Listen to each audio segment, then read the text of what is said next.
السلام عليكم ورحمة الله وبركاته. الحمد لله نحمده ونستعينه ونستغفره ونؤمن به ونتوكل عليه ونعوذ بالله من شرور أنفسنا ومن سيئات أعمالنا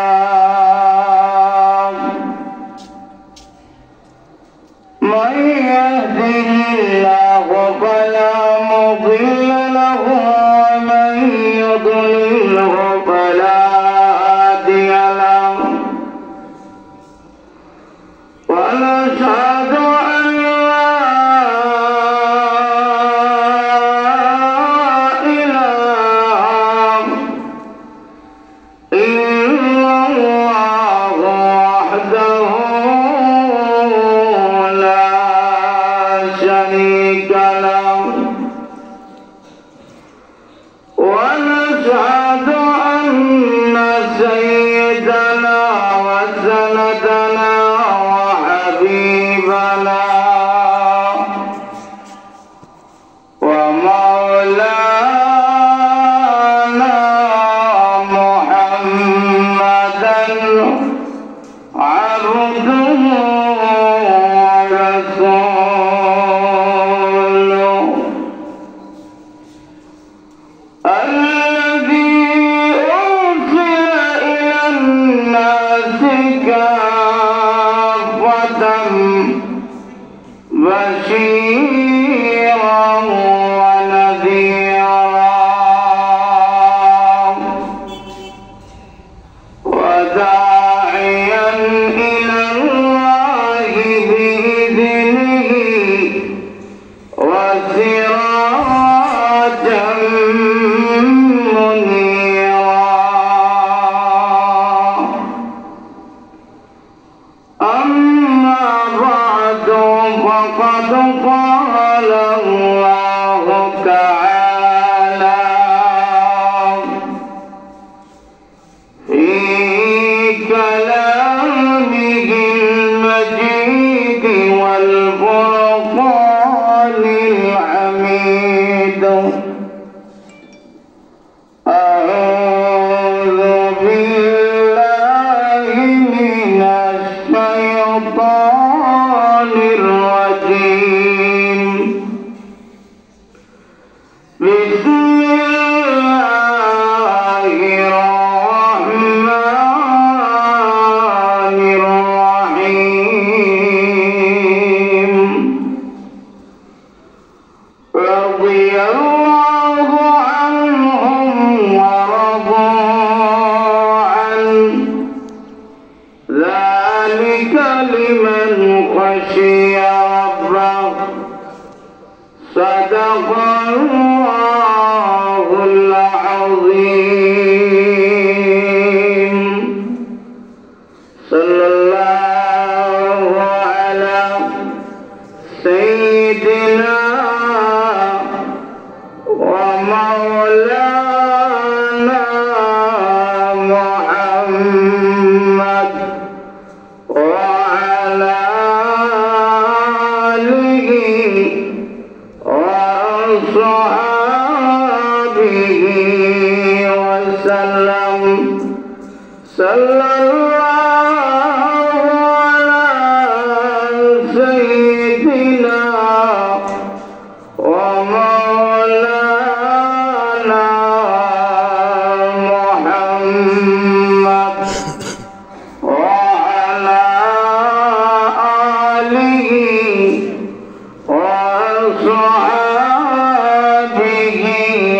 وبارك وسلم. الحمد لله. হাদিস মাদ্রাসাতুল বানাত আল ইসলামিয়া বাগা গৌরাবাড়ি মাদ্রাসা কর্তৃক আয়োজিত আজকের 28তম বার্ষিক ওয়াজ মাহফিলের অত্যন্ত শ্রদ্ধেভাজন সভাপতি সাহেব, উপস্থিত মুআজ্জাজ মুকাররম উলামায়ে কেরাম, প্রাণপ্রিয় মুসলমান ভাইরা, পর্দার আড়ালে অবস্থানরত অত্যন্ত শ্রদ্ধেয় মা বোনেরা, মহান আল্লাহ পাকের আলিশান দরবারে লক্ষ কোটি শুকর আদায় করছি যে আল্লাহ অত্যন্ত দয়া মায়া করে আজকের পবিত্র কোরআনের মজলিসে জান্নাতের বাগানে আমাদেরকে আসার তৌফিক দিয়েছেন। এই জন্য শুকর আদায় করছি আলহামদুলিল্লাহ। আপনারা কি আইবেন নাকি দাঁড়ায় দাঁড়ায় যাবেন? না নিয়ত কোনটা করছেন? কোন উনার যদি ইচ্ছা দেয় তাহলে ভিতরে বলেন।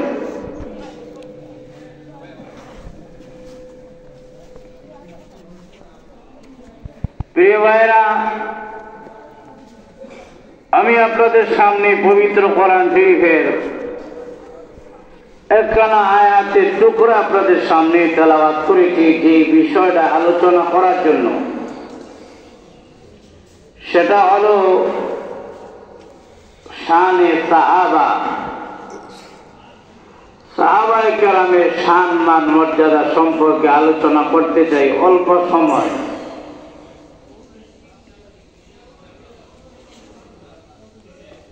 আগে বুঝেন সাহাবী সাহাবা কাকে বলে। রাহমাতুল লিল আলামিন নবী মুহাম্মদুর রাসূলুল্লাহ সাল্লাল্লাহু আলাইহি ওয়াসাল্লামকে যারা নিজ চোখে দেখেছেন এবং ঈমান এনেছেন, অথবা রাসূল তাদেরকে দেখেছেন, এই ঈমান অবস্থায় যারা বিদায় হয়েছেন তাদেরকে বলা হয় সাহাবী, সাহাবা। একজনকে বলে সাহাবী, একের ঊর্ধ্বে হইলে সাহাবা আসহাব। সাহাবায়ে কেরামের শান মান মর্যাদা কত? সাহাবায়ে কেরামের শান মান সম্পর্কে দুনিয়ার কেউ সার্টিফিকেট যদি নাও দেয়, সার্টিফিকেট দিয়েছেন কে? জোরে বলেন, আরো জোরে বলেন, কে দিয়েছেন সার্টিফিকেট? আল্লাহ বলেন উলাইকা হুমুল মুফলিহুন,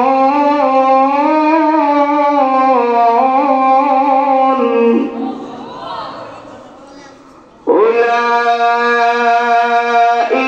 হুমুল মুহতাদুন,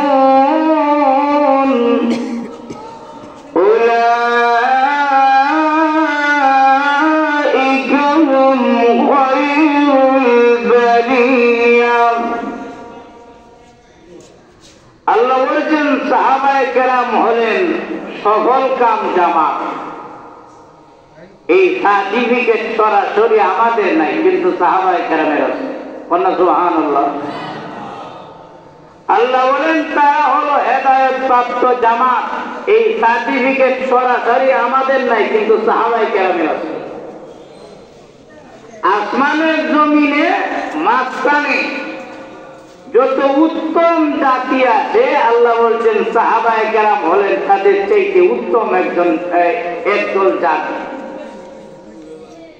এই সার্টিফিকেট আমাদের কারো নাই, কিন্তু সাহাবায়ে কেরামের আছে। তারা রাসূল সাল্লাল্লাহু আলাইহি ওয়াসাল্লামকে নিজ চোখে দেখেছেন। আর রাসূল বলেন মান রাআনি মুসলিমান না তামাসসুন না। রাসূল বলেন যে ব্যক্তি আমি নবীজিকে নিজ চোখে দেখেছে, আল্লাহর জাহান্নামের আগুন কখনো তাকে স্পর্শ করবে না। আর সুবহানাল্লাহ। তামাম পৃথিবীর অলি গাউস কুতুব সবার আমল যদি এক পাল্লায় রাখা হয়, আর নবীজিকে যে সাহাবায়ে কেরাম দেখেছেন এই দেখার সব যদি এক পাল্লায় রাখা হয়, আমাদের সবার সব মিলায় নবী দেখার সমান সব আমাদের এতটুকু না হবে। লক্ষ্য করে দেখেন, আল্লাহ বলেন, হে নবী, আমি আল্লাহ আপনাকে কাউসার দিলাম। এই আয়াতের ব্যাখ্যা, এই সূরার ব্যাখ্যা, ইন্না আ'তাইনাকাল কাউসার। আল্লাহ যে বলছেন, হে রাসূল, আপনাকে কাউসার দিলাম, এর মধ্যে একটা ব্যাখ্যা হলো আল্লাহ বলেন, হে নবী, আপনাকে এমন সাহাবী দিলাম যে সাহাবীর জামাত আমি আল্লাহ অন্য কোন নবীকে দেই নাই। আর সুবহানাল্লাহ। অনেক নবীকে আল্লাহ সাহাবী দিয়েছিলেন, যেমন মূসা নবীকে আল্লাহ সাহাবী দিয়েছিলেন 6 লক্ষ। কিন্তু এরা নাকি সুবিধা হয়, অসুবিধা হইলে আল্লাহ রাসূল আর মানে না। যেমন আল্লাহ বললেন, হে মূসা নবী, আপনি হিজরত করতে হবে। আল্লাহ কোন সময় হিজরত করব? তাহলে মুরকে যখন ডাক দিলে, মোরকা ডাক দিলে আপনি আপনার 6 লক্ষ উম্মত নিয়ে, সাহাবী নিয়ে হিজরত করবেন। আমি আপনাদের কাছে জানতে চাই, মুরকা কোন সময় ডাক দেয়? আর কোন সময় ডাক দেয়? তাহাজ্জুদের সময় ডাক দেয়। এই খবর শয়তানে ভাইয়া দিয়েছে। শয়তানে ভাইয়া ফেরাউনকে জানায় দিল যে মূসা নবী এবং তার উম্মতেরা মুরগা যখন ডাক দিব তখন বাকি দিব কেন? ফেরাউন তখন বলে, ঠিক আছে, যখন মুরগা ডাক দিবে আমরাও চতুর্দিকে ঘেরাও করব। আল্লাহ ডাক দিয়ে বলেন, ও মূসা নবী, খবর আউট হয়ে গেছে, এখন আর মুরগার ডাকের অপেক্ষা করেন না, কারণ আমি আল্লাহ সমস্ত মুরগাদের উপরে 140 জারি করে দিছি, আজকে রাত্রে আর আওয়াজ দিবে না। সুবহানাল্লাহ। এবার মূসা নবী তার উম্মত নিয়ে চলে যাচ্ছে। এরপরেও শয়তান গিয়ে খবর জানায় দিছে যে চলে যাচ্ছে তো মূসা নবী, কয় লক্ষ উম্মত সাথে? আর ওদের হন্না কয় লক্ষ উম্মত? আমার কথা কি আপনারা বুঝেননি নাকি? আমি কিন্তু আমার কথা বেশি বুঝতেছি না, মাইকের আওয়াজটা ক্লিয়ার না কানের মধ্যে। কয় লক্ষ উম্মত সাথে? আর ওদের হন্না কয় লক্ষ উম্মত? 6 লক্ষ। মূসা নবী উম্মতদেরকে সাথে নিয়ে যেতে যেতে সামনে গিয়ে ফেলেন বিশাল বড় এক নদী, যেটাকে বলা হয় বহরে কুলজুম। বিশাল বড় এক নদী, সাগর। আর পিছনে লেগে ফেরাউন বাহিনী তারা করতেছে। ফেরাও খবর ভাইয়া আয়া করছে।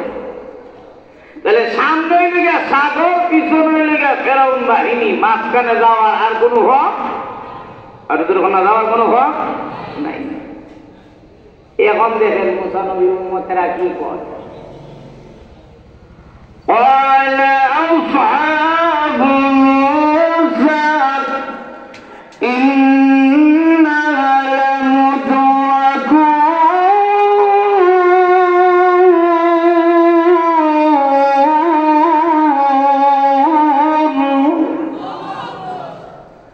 মূসা নবীর উম্মতেরা, ও মূসা নবী, আপনি আনলেন না বিপদে ফলাইলেন। বাড়িতে যতক্ষণ ছিলাম মায়ের খাইলেও জানেন নিরাপত্তা ছিল, এখন সামনেও বিপদ, পিছনেও বিপদ, এরা তো এখন আমাদেরকে ধরা ফেলবে। এখন যদি ধরে দেয় তাহলে বাঁচার কোনো উপায় নাই। চিন্তা করেন নবীরে কি কথা কর, এবারে আপনি আনলেন নাকি বিপদে ফলাইলেন? মূসা নবী বলেন, কেন কি হয়েছে?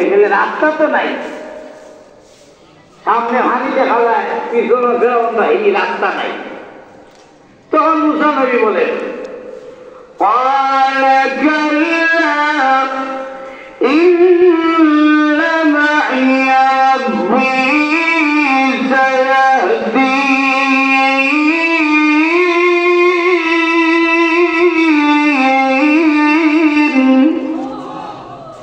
মুসা নবী বলেন, তোমাদের জন্য রাস্তা নাই, কিন্তু শুনে রাখো, قال كلا না, কখনো না, ইন্না মা'ই রাব্বী সায়াহদিন। তোমরা রাস্তা খুঁজে না পাইলো, আমার আল্লাহ আমাকে রাস্তা দেখাবেন।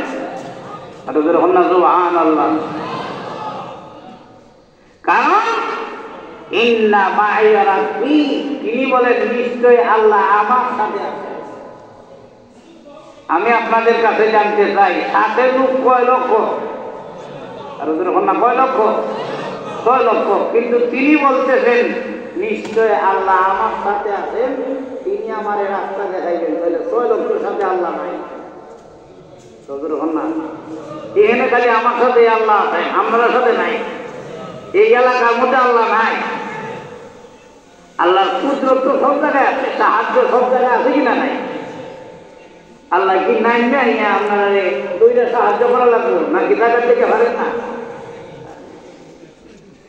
কিন্তু মুসা নবী বলতেছেন যে আমার সাথে আল্লাহ আছে, এর অর্থ তোমরা সাথে নাই। মানে মুসা নবী তার উম্মতদেরকে বাদ দিয়ে দিতেন। কেন?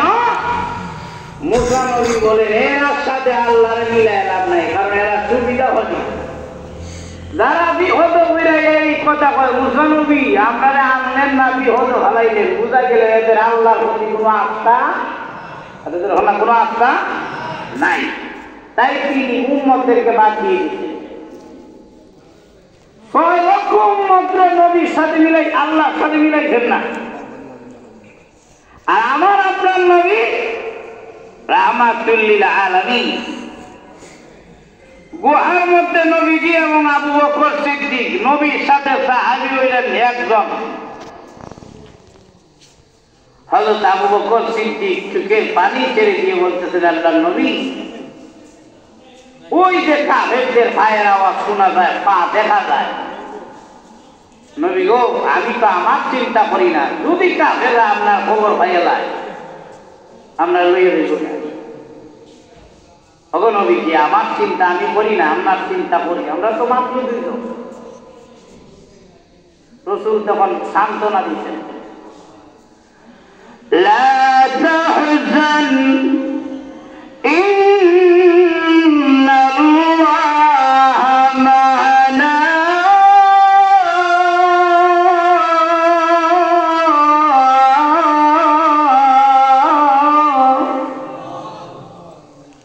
রাসূল বলেন, হে আবু বকর, ভয় পাইও না, চিন্তিত হয়ো না, ঘাবড়া যাও না, ভয়ের কোনো কারণ নাই, নিশ্চয় আমাদের সাথে আল্লাহ আছেন।